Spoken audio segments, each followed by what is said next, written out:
buenas tardes. Gracias por acompañarnos en nombre de la Fundación Caja Canaria.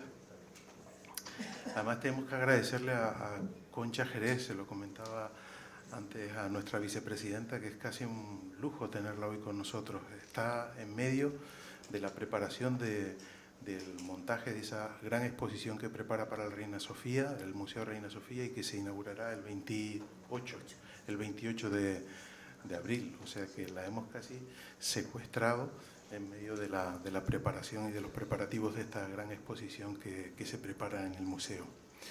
Yo creo que Concha Jerez se define a sí misma como una artista conceptual a su manera. A su manera cursó estudios superiores de piano, cuya formación dejó una huella de esas estructuras de Bach, de Johann Sebastian Bach, que siempre han estado en la raíz de muchas de sus obras. Y a su manera también, muy tempranamente, dio rienda suelta a una curiosidad inagotable que la llevó a realizar la carrera de Ciencias Políticas. O sea que ya estas pistas delatan que ella no iba a dejarse encasillar fácilmente, pues a ella le interesa de alguna forma, le ha interesado y le sigue interesando todo aquello que explica de alguna manera esa extrañeza del humano.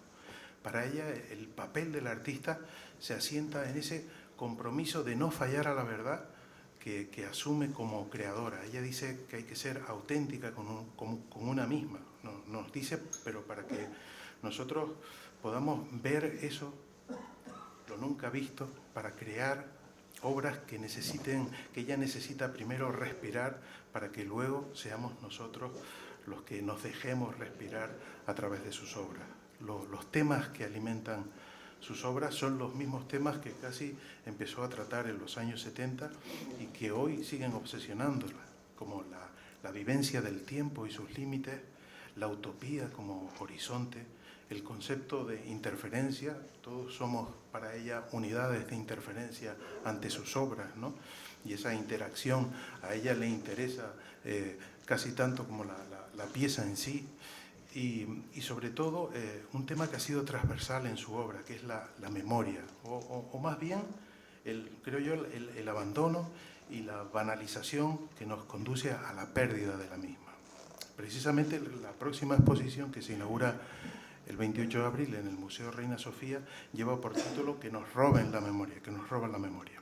O sea que esto hace que sus instalaciones, que sus performance sean el último reducto de libertad. Sus obras nos empujan a ser seres, como ella nos llama, de interferencia, que dialogan críticamente con sus intervenciones. De ahí que ese fértil diálogo que nosotros entablamos con sus creaciones siempre nos desentumecen, nos arrancan de ese espacio confortable en el que nos instalamos casi siempre por comodidad.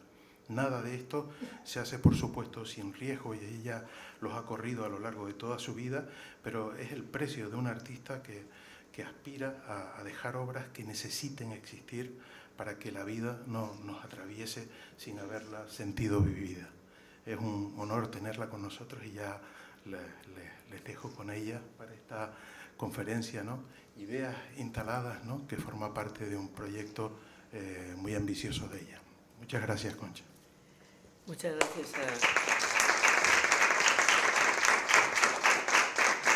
gracias a ti, Álvaro.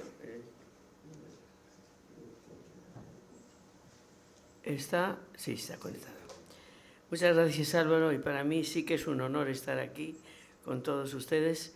Siempre es muy agradable para mí venir a Canarias y venir a Tenerife, por supuesto.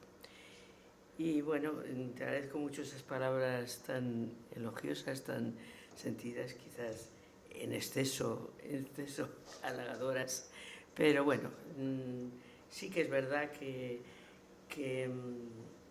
desde que comencé a trabajar, pues hace muchos años, en el año 70 en concreto, pues sí que lo que me interesó literalmente fue hacer aquello que yo consideraba que tenía que hacer, que existir. Y es verdad que para ello he ido adquiriendo las técnicas que me han parecido oportunas, pero siempre el motor de todo han sido las ideas que quería desarrollar. Quizás por mi propia biografía,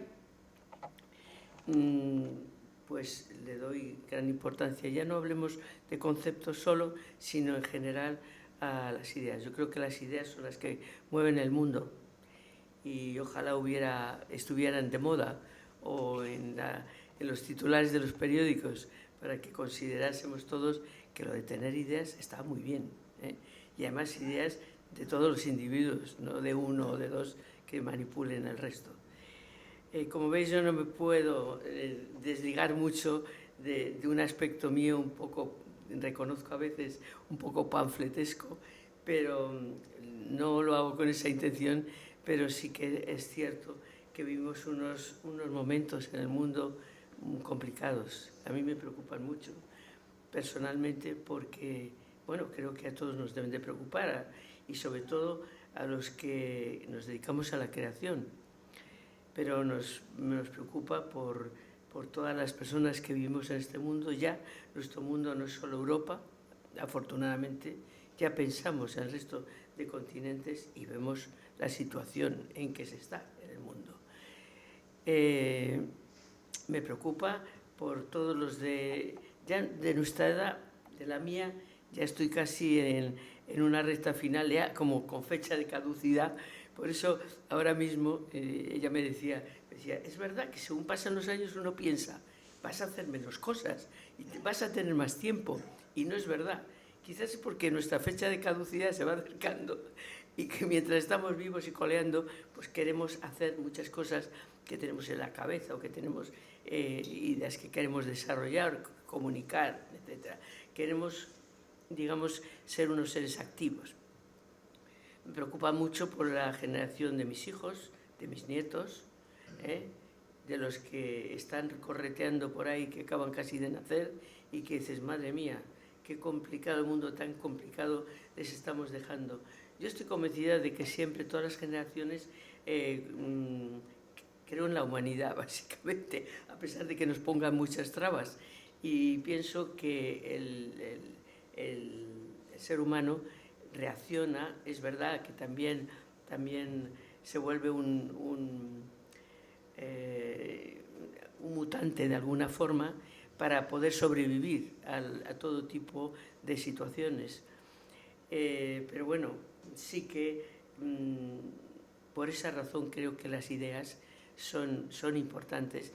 La idea de transmitirlas, la idea de que se vean todas esas personas que no están de moda, que no se les da premios, que están por ahí y que hacen un trabajo fantástico, fantástico. Y eso deberíamos de adquirir conciencia, de poner en primer término. Y ahora, ¿cuál es? Hay una palabra que yo la odio, pero que es como poner en valor, pero que es como ahora lo último de lo último de decir, ¿no? Empoderamiento. Me parece una palabra feísima, pero yo creo que sí se debería poner, a pesar de la palabra fea, en empoderamiento a todos esos seres que hacen el que se pueda funcionar perfectamente. Muchas veces se pierde el norte de cosas, de cosas que están sucediendo, y por tonterías, por discusiones tontas, y sin embargo, menos mal que hay profesionales que resuelven los problemas en todo momento. Pero bueno, después de este inicio vamos a centrarnos en esto, en el contenido de esto. Yo hace años hice un librito que titulé Ideas instaladas, y de hecho con esas ideas instaladas, después de haberlo puesto y de haber reflexionado sobre ello, porque claro, no lo hice a tontas y a locas, según ha ido pasando el tiempo, esto era en 2007, y sin embargo, según ha ido pasando el tiempo, me voy identificando más con eso como una de las muchas identificaciones o definiciones que podían de ser de mi propia obra. Mi propia obra es verdad que surge de las ideas, llamámosles conceptos o no, pero de las ideas. Y entonces, a partir de esas ideas, normalmente es como construyo todo. Pero es verdad que siempre hay un cierto diálogo de esas ideas, un cierto soporte, un algo en el cual no soy yo sola con mis ideas, sino que busco esa tarea de instalar esas ideas para que, según pase la gente, bueno, pues pueden estar en contra de esas ideas, por supuesto. Pero a mí muchas veces he dicho que no, y lo que digo, no lo digo con desprecio por la gente, de que no me importa si a la gente le gusta mi obra, no lo digo por esa idea, pero sí lo que me importa realmente es que a las personas que puedan ver mi obra, en fin, en cualquiera de los formatos, les dé que pensar, se le muevan las ruedecillas del cerebro, con eso ya me conformo. ¿Por qué? Pues porque pienso que el arte es una forma de conocimiento, es una verdadera forma de conocimiento que tenemos con ello el lujo de que no solo lo podemos explicar a veces con lenguaje, porque hay muchas obras que se utiliza el lenguaje, pero no, es que hay más cosas y uno puede desarrollarlo como quiera, pero es en el fondo sí que hay ese rescoldo, eso que queda, que es importantísimo, el que se mueva el cerebro, el que ante cualquier cosa, y además todo surge siempre surge las cosas de experiencias personales, en muchos casos. Yo recuerdo que la primera vez que fui, bastante joven, al Museo de Arte Abstracto de Cuenca, o sea, casi al principio, pues yo lo recorrí y ya, me gustaba muchísimo las obras. De repente llegué a una de Tapies, que era sobre un cartón, una cosa así como muy... Y yo como que decía, yo quería entender, quería identificarme, pero no tragaba. Es decir, era algo como que me superaba. Entonces yo me quedé con esa historia y no me quedé ante otras muchas obras que me parecían estupendas y todo. Es curioso que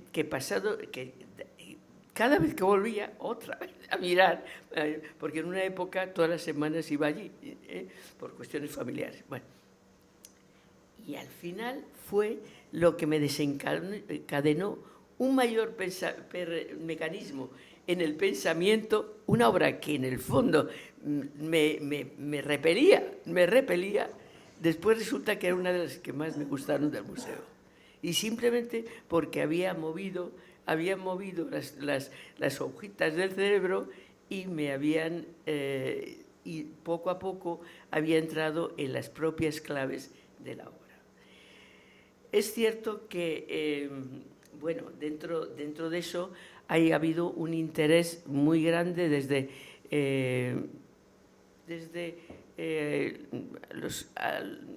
casi al principio de mi obra, no digamos al principio de todo, pero sí, como a los 5 años de estar yo trabajando en mi obra, me empezó ya a interesar de una forma total el trabajar los espacios, digamos.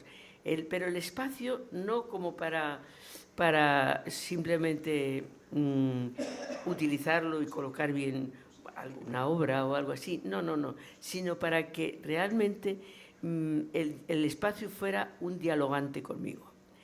Entonces, precisamente en el año 75, en la segunda exposición que yo hice en el Ateneo de Madrid, decidí drásticamente no vender mi obra.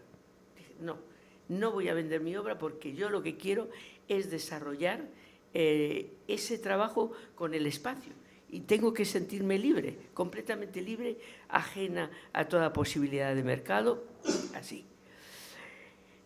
Esto no fue ninguna heroicidad, es que era, digamos, lo que yo necesitaba.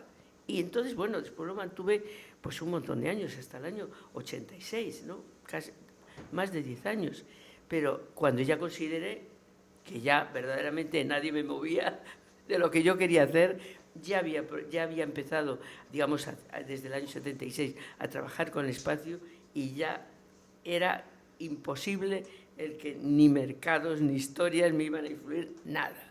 Bueno, y entonces empecé a trabajar de esa forma. Pero claro, Entonces te encuentras con un objeto que dialoga, con el que dialogas, un objeto, un espacio, una tercera dimensión, un algo en el cual tú entras y entonces tienes que medirte con lo que hay, con tu propia... Claro, tú eres el referente, porque, a ver, si eres bajito, pues eres bajito, si eres alto, eres alto, pero esa fisicidad del espacio, pero que al mismo tiempo te puede llevar a una situación intelectual, y entonces dices, bueno, a ver, ¿qué ideas puedo yo incluir, puedo trabajar en este espacio? Ciertamente, esa ha sido una de las bases de mi trabajo. Esa ha sido una constante. Empecé primero haciendo instalaciones para espacios pequeños y como salas de exposiciones, sin más. Pasé ya a hacer obras para unos espacios ya específicos, pero con más complicación, entendámonos, que si la fachada de un teatro, que si el depósito de aguas de Madrid, en fin, ya entraba otra historia en eso, porque ya no solo era un espacio blanco, tridimensional, creado para exponer, sino ya era un espacio que tenía una historia determinada. En la piel de ese espacio se notaba esa historia, y entonces ya entrabas en otra situación diferente. Después de eso fui ampliando. Entonces lo siguiente, ya os hablo ya del año 86, entonces me interesó pasar a hacer una instalación que ocupara toda una casa o un palacio, todo, pero que fuera una instalación, de tal modo que había intervenciones en las distintas salas y el espectador tenía que hacer la síntesis en su cabeza. Entonces eso, a mí me da un placer enorme, porque eso era como volar, es decir, el estar, pones aquí todo en plan de pequeñas trampas para que caiga el espectador. Todo eso me viene, eso de poner trampas, vuelvo atrás en una experiencia que tuve cuando yo conocí a Oteiza, que para mí ha sido un gran artista, no solo por las obras que hizo, sino por todo su pensamiento. Su pensamiento era extraordinario. Bueno, pues yo fui a conocerle, yo iba a exponer en Pamplona, en una sala de la Caja de Ahorros de Pamplona, y entonces el que la llevaba era un pintor, Javier Morras, y yo dije, pues a mí me gustaría muchísimo conocer a usted. Y dice, pues ningún problema, nos vamos al caserío y le vamos a ver. Fuimos al caserío y entonces de repente llegamos a la casa y sin decirnos ni casi hola, nos dijo en qué estaba trabajando. Pues estoy trabajando en el comportamiento, con una pizarra allí que tenía pues esto, en el comportamiento del cazador prehistórico vasco. Y entonces, vale, pues muy bien. Y entonces dice, mira, hay dos actitudes en el cazador. Uno, que corre detrás de la presa hasta que ya se rinde la presa, y otro que pone trampas para cazarlo. Entonces, directamente nos dijo lo siguiente: es igual que lo que ocurre en el arte contemporáneo. Es el arte del movimiento, de la expresión, del expresionismo, de esto que corre detrás de la pieza. Y el otro, que es el minimalismo, el arte geométrico, también el conceptual, que pone trampas para cazar a ese espectador, a ese cerebro, ¿no? Yo, quitándole con todos mis respetos el tema de si era vasco o no era vasco, porque es que esos dos comportamientos se dan en todo tipo de cazadores, vamos, cazadores prehistóricos, claro, pues me pareció, para mí fue fundamental, porque de repente empecé a revisar la historia del arte y es que lo ves, es que es verdad, eso es verdad. Y entonces yo, claro, dije inmediatamente, Concha, tú eres de las que pone trampas, está clarísimo, ¿eh? Y efectivamente, y yo creo que es que eso está bien, está muy bien. ¿Por qué? Pues porque uno es como las miguitas esas que se dejan por ahí. Y entonces claro, tú vas a mirar la miguita, y a lo mejor ese sitio es el sitio donde se oye mejor la obra, donde se ve mejor, y tú has puesto algo para que la gente vaya a verla, y entonces esto. Eso no es denigrar a la gente, al contrario. Yo pienso que bueno, es una herramienta como otra cualquiera, de la cual yo creo que sí nos beneficiamos todos. El que pone las trampas y también el que las recibe. Entonces, bueno, sí que en el año 86 empecé a hacer ese tipo de cosas. Recuerdo la primera vez lo hice en una galería de un galerista alemán en Malpartida de Cáceres, y era una casa de pueblo, la casa de pueblo. Pues yo invadí la parte de abajo de la casa de pueblo y con mi instalación sobre el concepto de límites, claro. Es decir, estaba, digamos, era lo oportuno desarrollar ahí el límite, hasta dónde llegas, hasta dónde no, el límite de cotidianidad, el límite de la dimensión, el límite de tantas cosas, el límite espacial, ¿no? Y entonces ese fue, digamos, un desarrollo. Y posteriormente, aparte de eso, que también desarrollé algunos otros, por ejemplo, en el Palacio de la Solitud de Stuttgart, también era un antiguo palacio, entonces hice un proyecto en que recorría, ese sí que tenía elementos en cada una de las salas, pero también hacía referencia a lo que habían sido los jardines en la época que se creó, que era la época barroca. Y que los barrocos hacían unos jardines muy cuidados, con unas plantas determinadas, organizados de una forma, además con una estructura muy borbónica, en cuanto a la geometría, en fin. Y entonces ahí también he desarrollado. De hecho, recientemente, el año pasado, hice también una instalación de ese tipo en el Palazzo Ducale de Mantua, que también me permitieron, sí, porque eso también, claro, te tienen que permitir, tienes que encontrar, hablábamos con Álvaro, que hay que, y con Manuel, y hay que encontrar los cómplices que te siguen la locura que tú tienes metida en la cabeza. Pero bueno, yo creo que, digamos, que cuando se explican las cosas y se intenta seducir al sujeto paciente, pues al final la verdad es que he tenido muy buenas experiencias, me siento muy afortunada de haber encontrado, digamos, cómplices para el desarrollo de mi obra. Y bueno, y después en algunos casos también ha habido también la idea de la extensión de esas ideas instaladas a lo que ocurre en un espacio, un museo, un espacio que ocurre en la ciudad, y meter de alguna forma la ciudad dentro de la propia obra, la referencia a esa ciudad, como por ejemplo hice en Wiesbaden, el Museo de Wiesbaden, con la intervención en toda la fachada del museo en el contexto de una exposición que hubo muy importante en el año 90, que era artistas, mujeres artistas del siglo XX, y que comenzaba con las rusas constructivistas, y aquello era una maravilla, vamos. Y me permitieron hacer la intervención, me invitaron para hacer una intervención en toda la fachada del museo, y ahí, por ejemplo, sí tuve en cuenta el origen de ese museo, que era porque Goethe, que mandaba muchísimo en Alemania y que le hacían caso, fue a tomar los baños a Wiesbaden y dijo, aquí hay un museo. Y no, claro, en esa época eran los museos de la zona, ¿no?, en que te ponían de todo, Dijo, aquí no hay un museo, y dijeron, pues no, pues aquí hay que hacer un museo, y efectivamente lo hicieron. Y entonces estaba toda esa historia por detrás de las aguas del museo, de todo como espectador también de una época determinada y de unas realidades determinadas.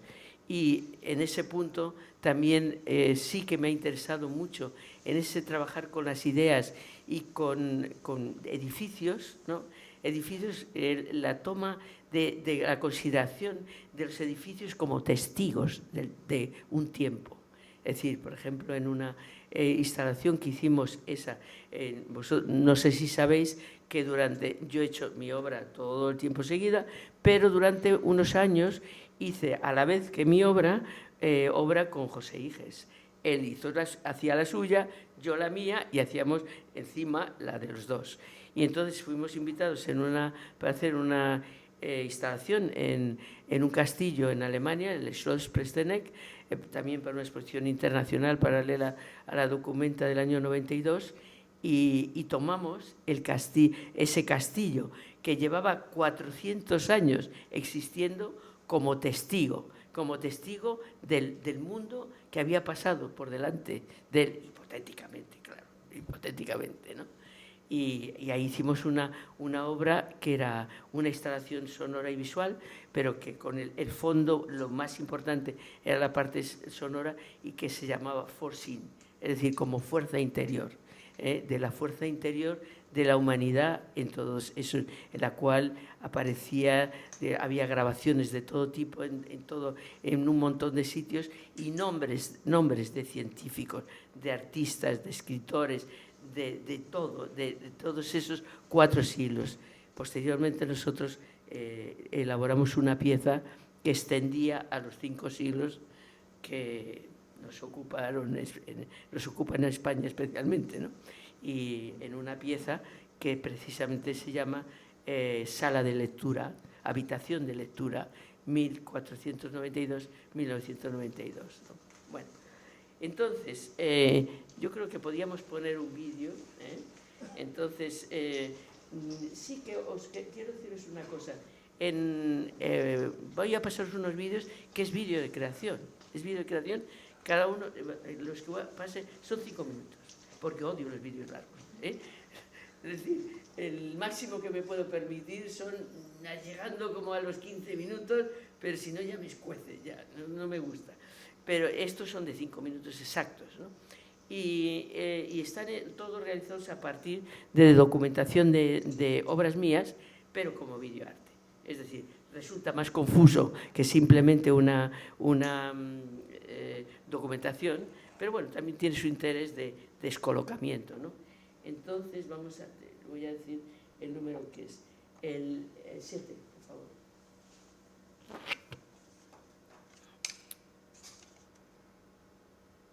Bueno, lamentablemente hay que pasar por el título.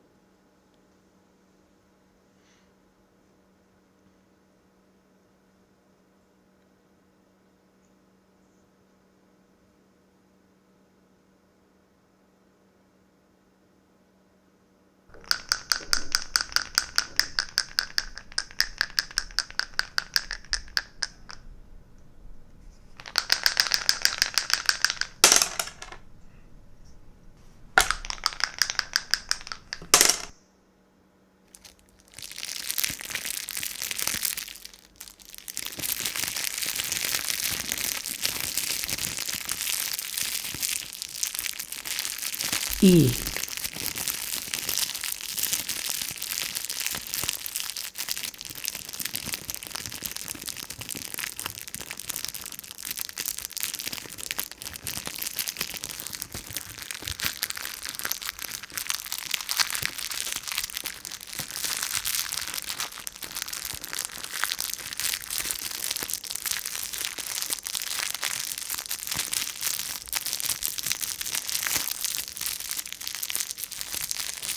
la calidad de las imágenes que son de principios de los 60. Tras.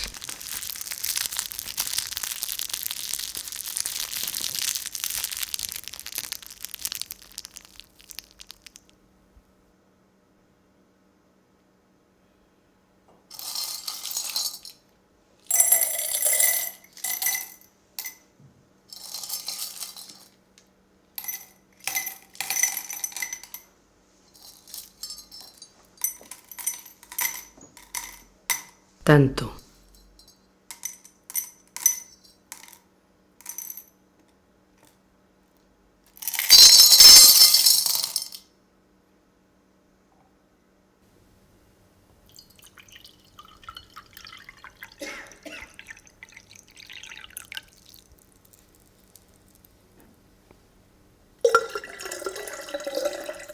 Tan.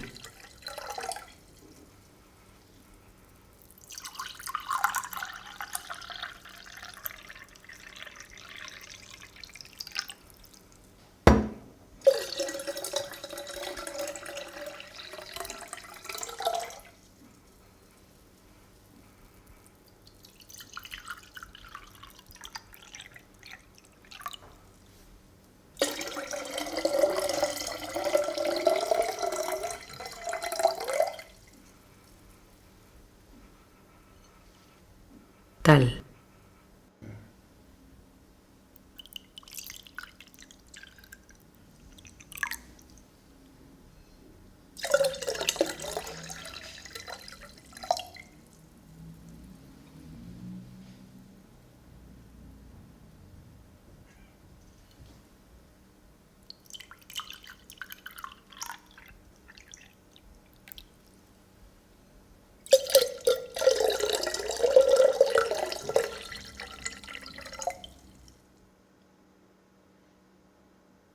Siquiera.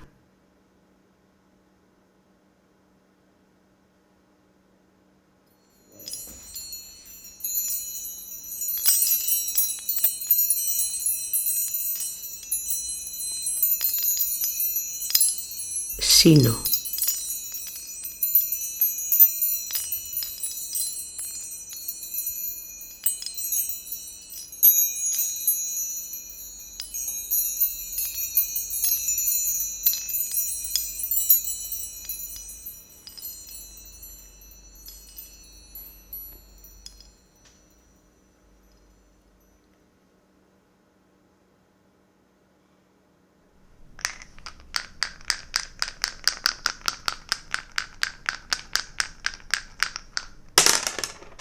Según.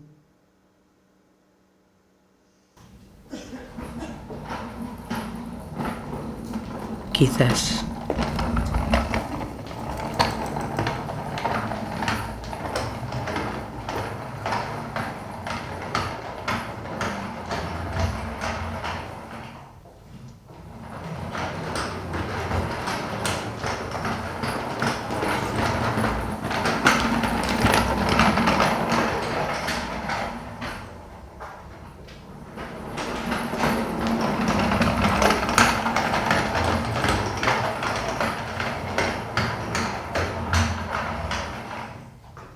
¿Qué?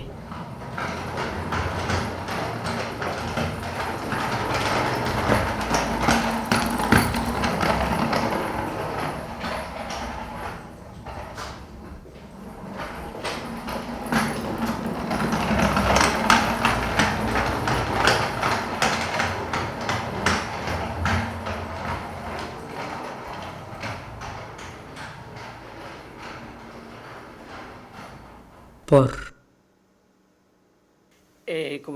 Como habrán podido ver, es una síntesis de muchos trabajos a lo largo del tiempo que acaba en el año 99, que es cuando en principio venían todas esas imágenes.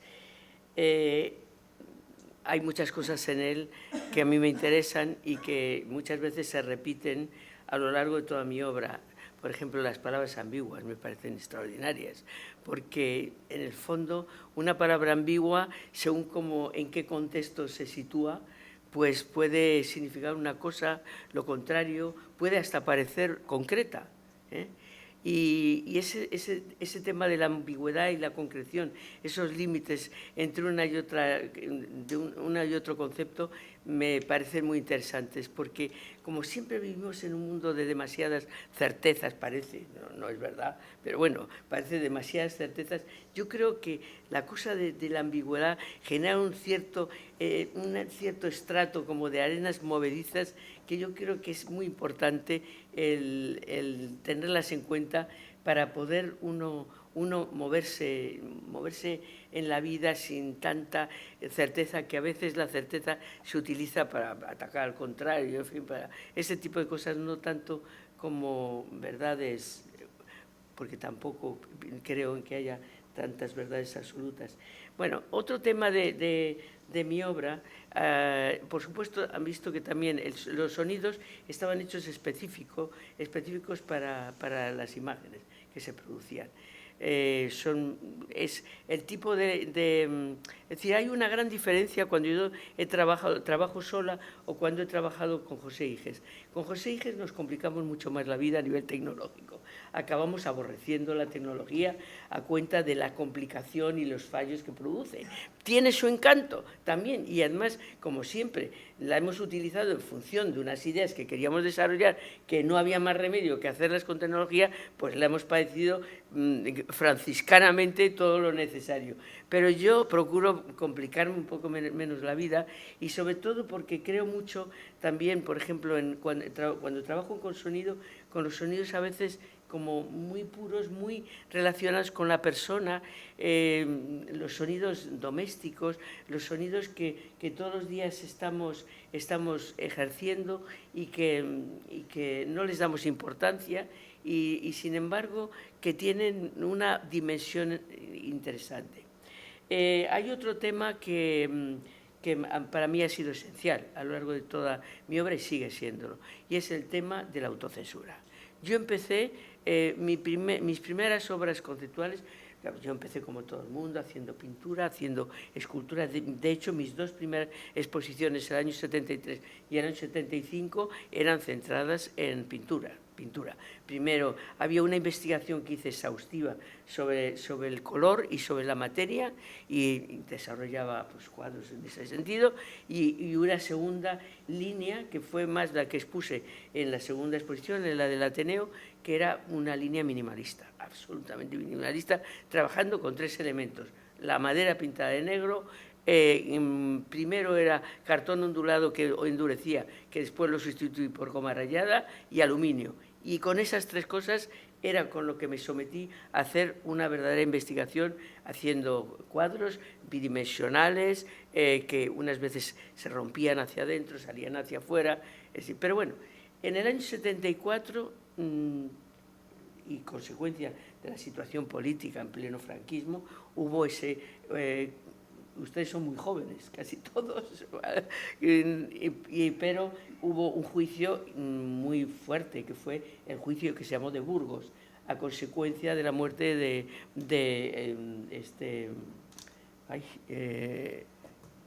¿cómo se llama? Bueno, el que iba a ser el sucesor de Franco. Carrero Blanco, exactamente. Y entonces, bueno, allí aprovechó el régimen para meter a todos los sindicalistas, a todos los responsables de partidos, al margen de quién había sido, para todo. Y entonces es de estas cosas que, bueno, a mí ya era como la gota que colmaba el vaso, y entonces empecé a hacer mis primeras obras que yo considero conceptuales, simplemente cogiendo papeles en blanco y escribiendo todo aquello, escritos ilegibles, que autocensurados, porque si yo decía lo que pensaba me iban a llevar a la cárcel y no estaba por la labor, claro, así adrede. Y entonces me di cuenta que, bueno, que eso, me vi ante el papel haciendo ese tipo de cosas, y a partir de ahí fue realmente la ruptura ya con todo lo anterior. Y a pesar de que esas primeras obras son del 74, yo seguía hasta el final esa investigación pictórica y escultórica, pero ahí, a partir de ahí empecé a hacer este tipo. Lamentablemente, a lo largo de los años, pues es que no he podido prescindir. ¿Por qué? Pues porque la autocensura, primero, era la censura por razones políticas de una dictadura.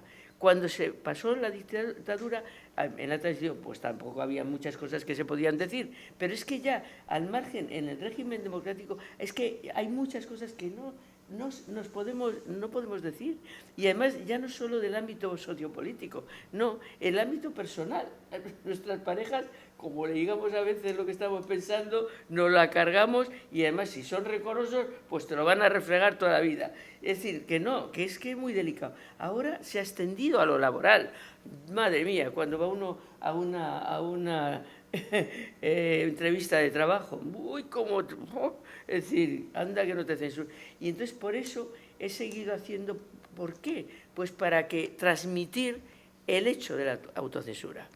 He buscado montones, ha sido desarrollada de muchas formas, desde esa hoja de papel muy sencilla del principio a paredes enteras, a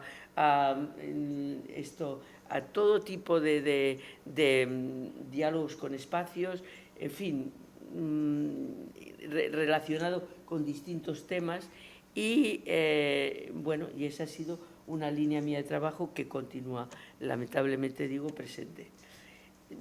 Al mismo tiempo, es verdad que en un momento dado empecé, sí que quería hacer notar una cosa, y es que mis primeras instalaciones eran solamente con papel. Es decir, yo hice instalaciones trabajando el espacio solo con papel, porque me entusiasmaba la idea de que con un simple papel, baratito encima, porque uno no tenía posibles, pues podías transformar un espacio. Ya no solo hacer esculturas, sino podías transformar un espacio. Y entonces empecé a hacer ese tipo de cosas, ese tipo de instalaciones, pues, y eso fue hasta el año 82, desde el 76 hasta ya fuera de formato realmente. En el 83 dije, bueno, Concha, bien, ya te has realizado, ya has hecho unas cuantas de estas, ahora permítete, digamos, ampliar un poco a otro tipo de soportes y otro tipo de y empecé ya por pura necesidad, claro, como hablamos al principio. Pero sí que esa etapa aún me parece que también reivindico yo a mí misma, porque creo que en ese momento tenía que hacer. Al principio utilizaba papel vegetal, claro, papel vegetal, que encima era translúcido y estupendo. Barato también, y había rollos, con lo cual los rollos se podían...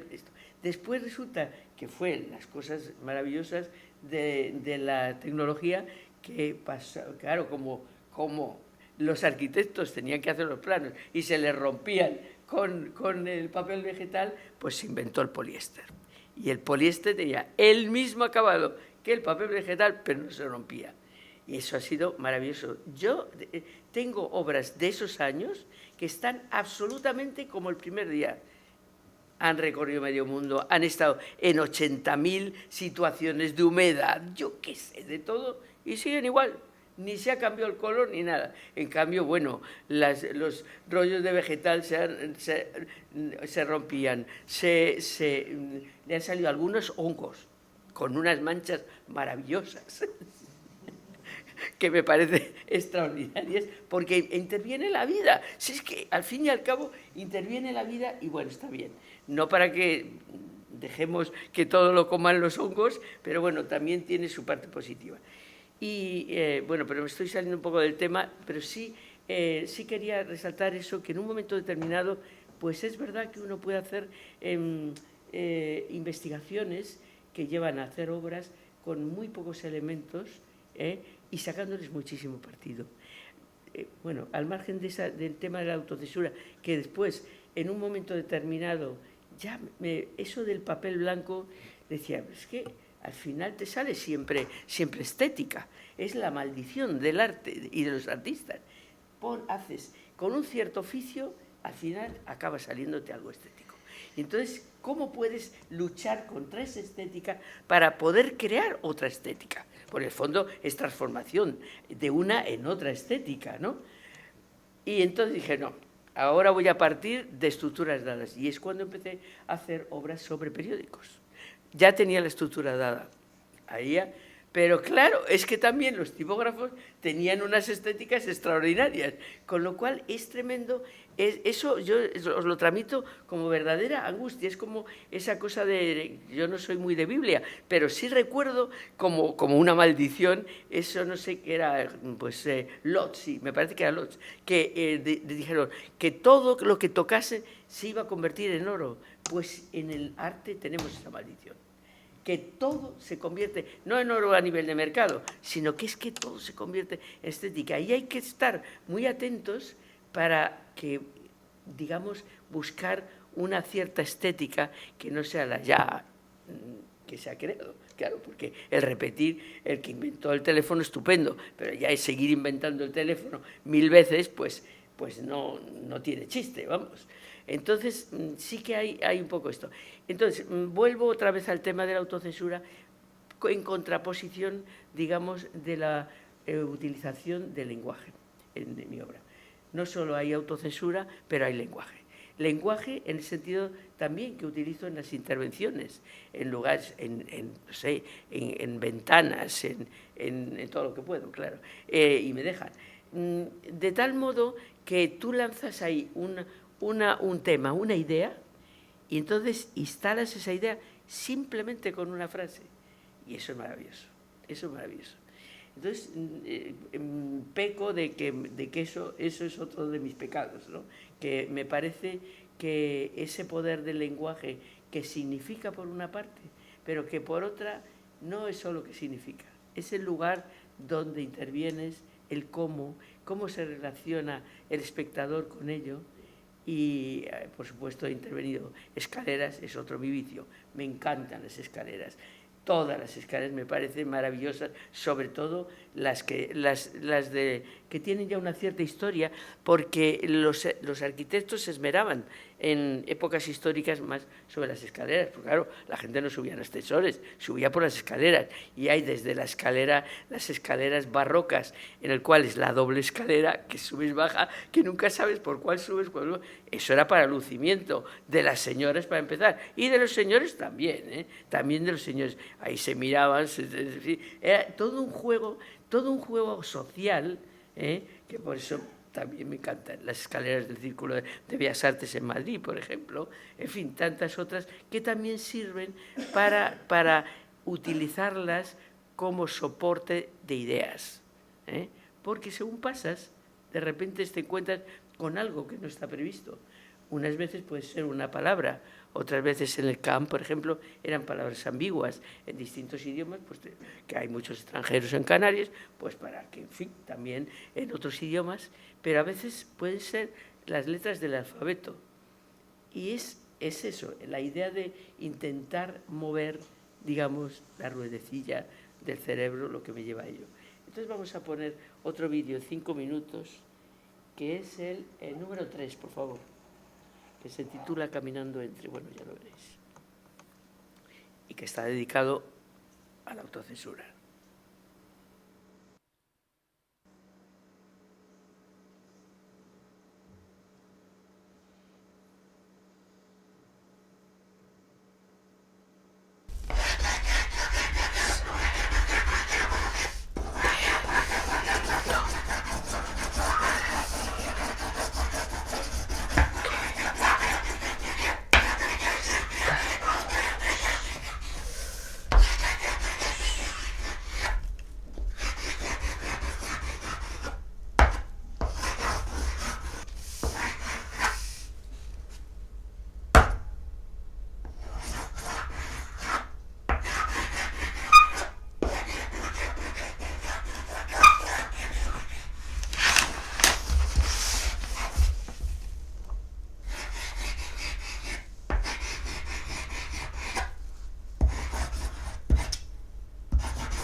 Bueno, voy a acelerar un poquito porque vamos a ver. Hay otro aspecto también del lenguaje que me interesa muchísimo y con eso acaba un poco la trilogía, es decir, la autocensura, el lenguaje concreto y es algo que, pues, que surgió de un proyecto que hice para el Coldo Michelena en 2001 y es la idea del jardín de poetas. Es decir, hay algo que a mí me parece fundamental en los poetas, en la sociedad, me parecen fundamentales. Deberían de estar especialmente considerados en las sociedades por el valor de lo que transmiten y de lo que crean. Pero sin embargo la poesía es algo que siempre se considera como muy humilde, como muy privado, tú lo lees, tú a lo sumo se hace una lectura poética, pero así honesto. Entonces a mí me interesaba el poner, digamos, pasar, digamos, en una instalación la idea del espacio privado que supone la creación y la lectura de la poesía al espacio público. Y entonces de ahí, digamos, surgió todo ese proyecto de jardín genéricamente se llamaba Paisaje de Palabras. Y entonces, después de esto, ahí en el Coldo Michelena no solo se intervenía, digamos, en los dos patios de la sala de exposiciones, sino que recorría las escaleras y llegaba hasta la biblioteca, porque es que encima de la sala del Coldo Michelena, en San Sebastián, está la biblioteca más importante de San Sebastián. Entonces, me parecía que a la hora de hacer un proyecto específico tenía que trabajarse con la literatura. Y entonces, de ahí todo este proyecto en que consistió en todas estas intervenciones y consistió también en una performance colectiva, en la cual yo invité a una serie de personas, en ese momento eran personas voluntarias, a que cogieran un libro de la biblioteca de poesía y fueran conmigo a un jardín que hay al lado, alrededor de la catedral, que está al lado de la sala, y entonces en un momento determinado yo iba con un atril, un libro en blanco, y entonces empezaba a escribir un libro con textos ilegibles autocensurados, haciendo contraposición de todo aquello que se había escrito y todo aquello que no se había escrito por autocensura. Entonces la performance empezaba la campanada de las 12 en la catedral y entonces todo el mundo se había distribuido por el jardín y iba leyendo todo simultáneamente, como si fuera un poco la hipotética plaza de Marrakech con toda la gente por allí contando sus cuentos y todo, pero leyendo la poesía. Y yo iba de grupo en grupo, iba escribiendo mi libro. Acaba la instalación cuando yo acabo el libro. Y entonces acabo el libro, todos siguen leyendo, fuimos hasta la biblioteca y yo entregué el libro a la biblioteca como libro artista. Entonces, esta performance la he hecho en distintos sitios del mundo, porque hice en la inauguración del Instituto Cervantes en Berlín, en la reinauguración del Instituto Cervantes en Nueva York, y funcionando todo, por una parte la instalación y por otra parte la performance. Pero lo más de todo fue la posibilidad de hacerla en el Círculo de Bellas Artes, que me invitaron para el 125 aniversario. Entonces yo hice la instalación en todas las escaleras del Círculo y conseguimos, con una ayudante, una poeta joven conseguimos 125 poetas leyendo simultáneamente en el salón de baile sus poesías. Y fue muy emocionante, realmente, muy emocionante. No, es decir, trasladía, por supuesto, mi idea, mi trabajo, mi todo, y es que cuando acabaron dije, no, ¿cuándo lo hacemos de nuevo? Bueno, yo pienso quiero hacerlo ahora en mi exposición de Reina Sofía en el patio, porque creo que se debe hacer. Hay que poner, hay que dejar oír a los poetas en voz alta. Entonces, bueno, vamos a poner un vídeo de Belgrado, que es en el Instituto Cervantes de Belgrado, en que hice también todo esto, y es el número 6, el número 6. Y bueno, aquí se puede oír a León Felipe, Gabriela Mistral, bueno. Nicolás Guillén, Benedetti.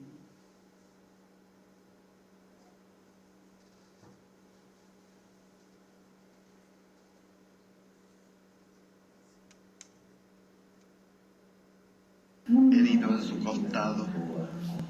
Despierto en cada sueño con el sueño con que alguien sueña el mundo. No hay más. Un acto es una estatua rota. Una palabra es solo la imagen deformada en un espejo. ¿Qué vas a amar? ¿Un cuerpo que se pudre? ¿Ese pantano lento en que te ahogas? ¿O un alma que no existe? ¿Qué puedes esperar? El tiempo es lo continuo y si dices mañana mientes, pues dices hoy. Ni siquiera se muere. Algo muy leve cambia y si dura en pie, prefieras. Otra vez.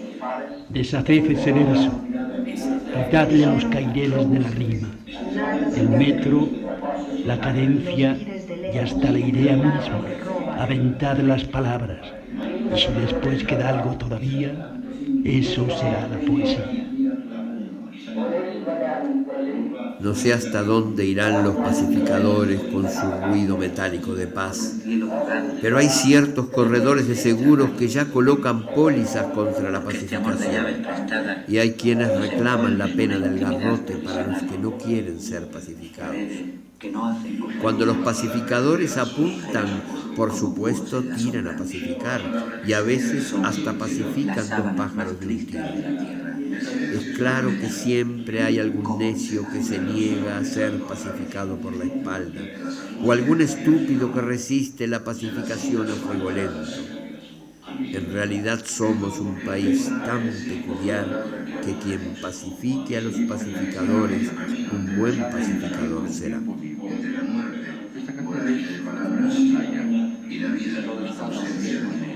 Luz bisílaba, emerge desde tu mugre muda, asfixia, asfixia alada, ansia, cero cerrándose, azul terrestre, pozos, la sed, alma del agua, lo que se calla a gritos, lo que no está, lo negro, lo que no se decline. Yo soy, tú eres, abrazando, abrazando. En el oscuro bosque del ser, alumbra tú, ausente, pálida, Número 1 amb fusta de número 2. Número 2 amb fusta de número 3. Número 3 amb fusta de número 4. Número 4 amb fusta de número 5. Número 5 amb fusta de número 6. Número 6 amb fusta de número 7. Número 7 amb fusta de número 8. Número 8 amb fusta de número 9. Número 9 amb fusta de número 1. Perdí cordilleras en donde dormí, perdí huertos de oro dulces de vivir, perdí yo las islas de caña y añil, y las sombras de ellos me las vi ceñir, y juntas llamantes hacerse país. Guedejas de niebla sin dorso y cerviz, alientos dormidos me los vi seguir, y en años errantes volverse país, y en país sin nombre me voy a morir. Madrid es una ciudad de más de 1 millón de cadáveres, según las últimas estadísticas. A veces en la noche yo me revuelvo y me incorporo en este nicho, en el que hace 45 años que me pudro. No sé por qué piensas tú, soldado, que te odio yo. Si somos la misma cosa, yo, tú. Tú eres pobre, lo soy yo.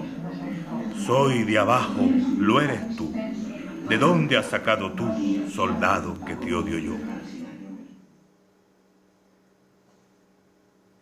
Bueno, como veis, es que es un verdadero placer el poner en el espacio público tantas voces de poetas.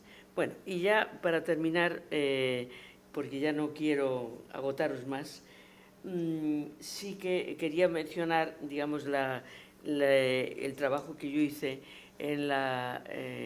porque era un conjunto de instalaciones en La Regenta en el año 2002. Es decir, ese trabajo se empezó a finales del siglo XX, con lo cual era un momento como para mí de reflexión de lo que había sido el siglo XX. Siglo XX tan lleno de tantas cosas, tantos inventos, tantas innovaciones en muchos aspectos de la vida, tantas utopías que unas fueron para arriba y otras han resultado tremendas, ¿no? Y entonces, por otra parte, ahí se daba una doble característica. Por una parte, yo quería trabajar sobre la idea del siglo XX, como el título que después le di a la exposición, que era Restos anónimos del naufragio. Y por otra parte, también quería hacer referencia a que el edificio de la Regenta había sido una fábrica de tabaco. Una fábrica de tabaco que, bueno, en una época en Canarias era muy importante las fabricaciones de tabaco. Y entonces, precisamente quería sacar en colación esto porque la pieza mía que tengo arriba surgió de este proyecto. Entonces, en principio, para el desarrollo general del proyecto, tomé como paradigma las grabaciones visuales de vídeo de un barco que estaba para desguazar en el puerto de La Luz, y que es el fondo de uno de los vídeos que yo presentaba en la instalación, que se llama Jardín de Ausentes. ¿Por qué? Pues porque sobre ese barco aparecían, digamos, el espectro, a través de las fotos, de toda una serie de personajes que habían cambiado el mundo en el siglo XX, a nivel de escritores, de científicos, de políticos también, y revoluciones que se habían hecho, empezando por la Revolución de Zapata de México y siguiendo por muchas otras, la Revolución Rusa, por supuesto, la Revolución Cubana, que fueron revoluciones que en un principio, digamos, eran utopías en el cual había una creencia en esas utopías. Claro, al final del siglo XX pues hemos visto qué ha ocurrido con todo ello. Y la última historia era la caída del muro de Berlín, y lo que después ha supuesto eso. Pero eso más ya ha supuesto en el siglo XXI la realidad del post de todo esto. Entonces, sí que utilicé, digamos, esas imágenes de acontecimientos importantes a través de fotos paradigmáticas de los hechos. Por ejemplo, vamos a ver, en la Revolución Cubana es la entrada de Fidel con todos los revolucionarios en La Habana. Es decir, que nuestra memoria está condicionada por esas fotos mediáticas, ¿no? La Revolución Rusa, pues la toma del acorazado Potemkin. Es decir, cosas que eran digamos, de la Revolución China, la bajada de Mao y después las imágenes de los soldados leyendo de la Revolución Cultural, que fijaros después lo que salió con todo esto, ¿no? Es decir, que es que después el mientras, el inicio y después el post ha sido tremendo. Pero sí, por ejemplo, la declaración de la Segunda República en la Puerta del Sol, unas imágenes que de alguna forma recordamos todos esos hechos, pero a través de esas imágenes que hemos visto repetidas, ¿no? Entonces esas imágenes yo utilicé de hemeroteca, y después sonido también de las vanguardias históricas, pues del manifiesto futurista por Marinetti, de Gertrude Stein, con los poemas, el poema de Napoleón, que es un poema permutatorio, en fin, toda una serie de la voz, por ejemplo, de muchos. Y entonces, por una parte había eso, y por otra parte había, con todos estos acontecimientos del siglo XX, yo hice 3 intervenciones en la Regenta. Una que era en el patio central y que aparecía como si fuera una barca, ya en referencia todas las historias del Mediterráneo, que empezaba, pero bueno, nada como la consagración de la primavera que ha surgido del puesto que ahora es un cementerio verdaderamente terrible. Entonces, esa intervención, por una parte, con 5 imágenes de esos, otra que era el Jardín de Ausentes, que era la instalación con el sonido de las vanguardias y con el vídeo. También, por ejemplo, una foto paradigmática de la sufragista, esta con cara de mala leche, perdón, que la tenemos identificada con el bolso y así, en fin, de la época. Esa segunda parte y después una tercera parte que allí se tituló Que nos roban las olas, hoy lo mencionábamos con Álvaro y con Manuel, y que era ya desplegado esas imágenes paradigmáticas de los hechos más importantes del siglo XX. Entre medias sí que había otras que no eran imágenes y que eran con imágenes que estaban autocensuradas, inexistentes, eran anónimas, de aquellos acontecimientos que sucedieron, pero que no fueron fotografiados y no pasaron a los medios, con lo cual no han existido. Entonces sí que había esa contraposición. Esa instalación que tomé el título de unos grafitis de los surferos del final de la playa de las Canteras, que les habían quitado, les habían puesto una barra y ya no podían surfear a su gusto, y un grafiti que ponía en una puerta que nos roban las olas.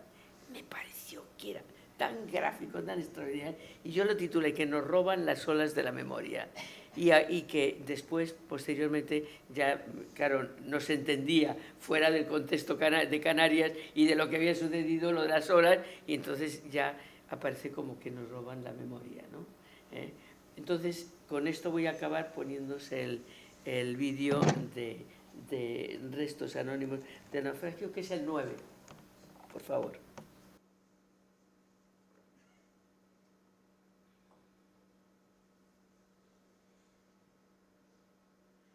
Ay, no os he dicho precisamente lo de la piedra. Bueno. If I told him, would he like it? Would he like it if I told him? Would he like it? Would Napoleon? Would Napoleon? Would he like it? If Napoleon, if I told him, if Napoleon, would he like it if I told him? If I told him, if Napoleon? Would he like it if Napoleon, if I told him? If I told him, if Napoleon, if I told him? If I told him, would he like it? Would he like it if I told him? Now, not now, and now. Now, exactly as king. Feeling full for it. Exactitude as king. So to beseech you as full as for it. Exactly or as king. Shutters shut and open, so do queen. Shutters shut and shutters, and so shutters shut and shutters, and so shutters, and so shutters shut, and so shutters shut, and shutters, and so. And so shutters shut, and so, and also, and also, and so, and so, and also. Exact resemblance to exact resemblance, the exact resemblance as exact as a resemblance. Si sviluppa la tematica della inettitudine alla vita, del disutile alla vita, no? Tematica che peraltro è quella che caratterizza il romanzo del primo Novecento, il grande romanzo europeo, no? E i romanzi, la problematica di Tonio Krug, di Dieter Thurles, del ritratto d'artista di Joyce, del Dédalus, no? Voglio dire, questo grande tema decadente, tra virgolette, della incapacità di inserirsi in maniera produttiva nel tessuto sociale, ecco, Tozzi dalla provincia lo intuisce, forse senza neanche saperlo, no? E lo sviluppa con un'assoluta originalità che si dilata tra intuizioni psicanalitiche e tormento esistenziale assoluto.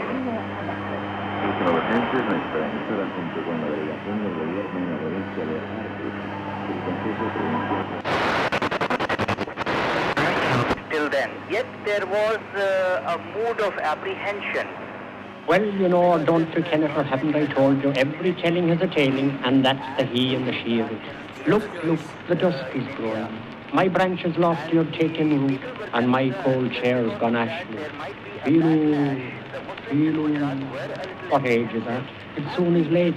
'Tis endless now since I or one last saw Waterhouse's clock. They took it asunder, I heard them sigh. When will they reassemble it? Oh, my back, my back, my back. I'd want to go to Aix-les-Bains.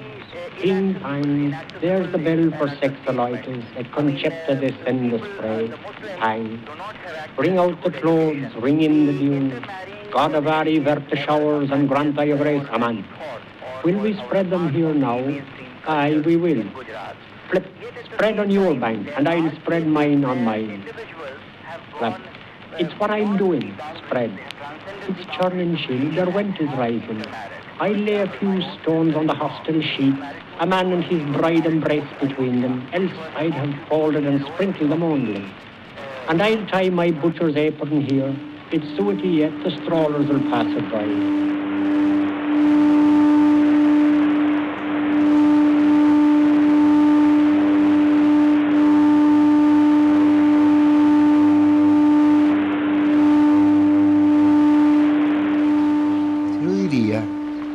Que el laberinto es el símbolo evidente del asombro, el estupor, la perplejidad. Y además, cuando yo era chico, recuerdo un grabado, un laberinto, que me impresionó mucho, el laberinto de Creta. Y si no me engaño, yo pensaba que con el auxilio de una lupa, que yo podía ver por una de las rendijas del laberinto, que era como una especie de gran plaza de toros, yo podía ver el Minotauro.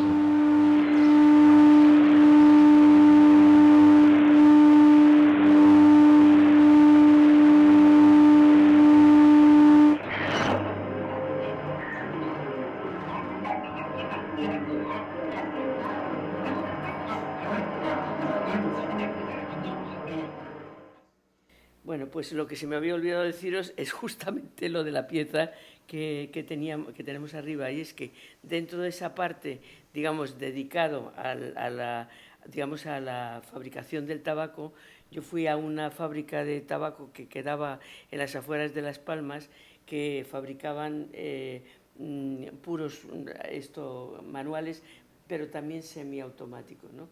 Y entonces lo que vi fue que cada operario, casi todas las operarias, había algún operario, pero la mayoría eran mujeres, tenían unos espacios así pequeños, en el cual tenían pues sus cositas, ¿no?